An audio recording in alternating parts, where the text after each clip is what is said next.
இந்த குடும்ப பிரச்சனைய பத்தி பேசுறது அதிக அவசியமா இருக்குது. ஏன்னா, ஆண்டவர் தன் குடும்பத்தை நடத்தத் தெரியாதவன் தேவனுடைய ராஜ்யத்தை நடப்பிக்கவே முடியாது. அவங்க ஊழியம் பண்ண முடியாது. ஊழியம் பண்ணா அது தகுதி இல்லாததா இருக்கும். அதனால நான் என்ன சொல்ல வரேன்னா, குடும்பத்துக்குள்ளாக முதலாவது ஒருத்தன் கட்டப்படணும்.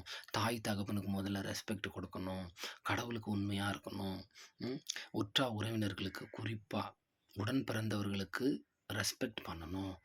ஆமென். ஆமா. அவங்க எப்படிப்பட்டவங்களா இருந்துட்டு போட்டுமே, அவங்களுக்கு கனத்தையும், மரியாதையும் சரியா கொடுக்கணும்.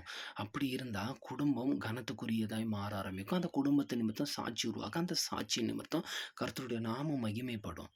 ஆமென். வருகிற ஸ்திரீகள் கூட எப்படி இருக்கணும்னா, முதலாவது மா மா கடவுளுக்கும், மாமனார், மாமியாருக்கோ, இல்ல உடன் பிறந்தவர்களுக்கோ எல்லாருக்கும் உற்ற மரியாதையை சரியாய் கொடுக்கும்போது, அந்த குடும்பம் ஒரு ஒழுக்கமுள்ள குடும்பம், ஒரு சாட்சி உள்ள குடும்பம், கர்த்தருக்கு பயப்படுகிற குடும்பமாய் மாற ஆரம்பிக்குது எனக்கு அன்பான தேவஜனமே. இதுக்கிடையில இன்னொரு பிரச்சனை வேற.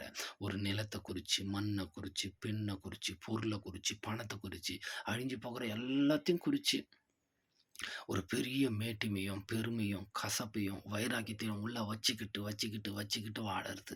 ஆமென். அல்லேலூயா. இது எல்லாம் நிலைக்க போறதே இல்லங்க. ஒண்ணே ஒண்ணு மட்டும் தான் நிலைக்கும். ஆமென். அன்பு தான் நிலைக்கும். ஆமென். கர்த்தருடைய நாமம் பணம் எல்லாவற்றுக்கும் உதவும். ஆனா அன்பே உருவான கடவுள் நம்ம கூட இருக்கணும்னா, ஆத்துமாக்களை ஆதாயம் படுத்துகிற ஊழியத்தை நிறைவேற்றும்படி ஒவ்வொரு குடும்பமும் துரிதப்படணும். கர்த்தருடைய நாமத்தை மகிமைப்படுத்தணும். ஆமென். உயிரில்லாத எந்த காரியத்துக்கும் அடிமை ஆயிராதீங்க.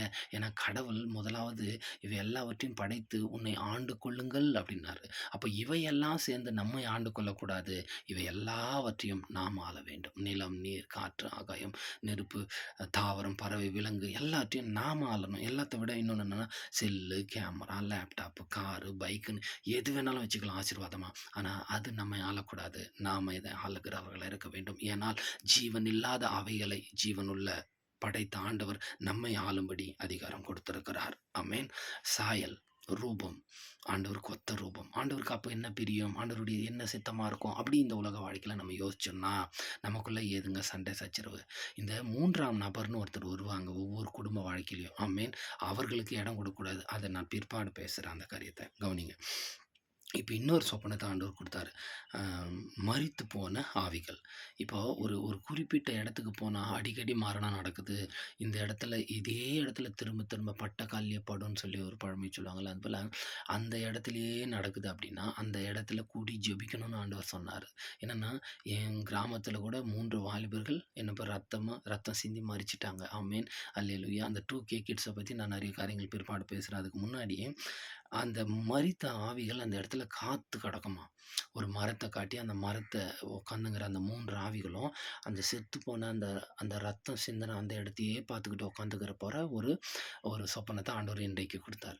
அது என்னன்னா, அடுத்து அந்த இடத்துல யார் வந்து மரிப்பாங்கன்னு சொல்லி பார்த்துக்கின்னே இருக்குமாம் அந்த ஆவிகள்.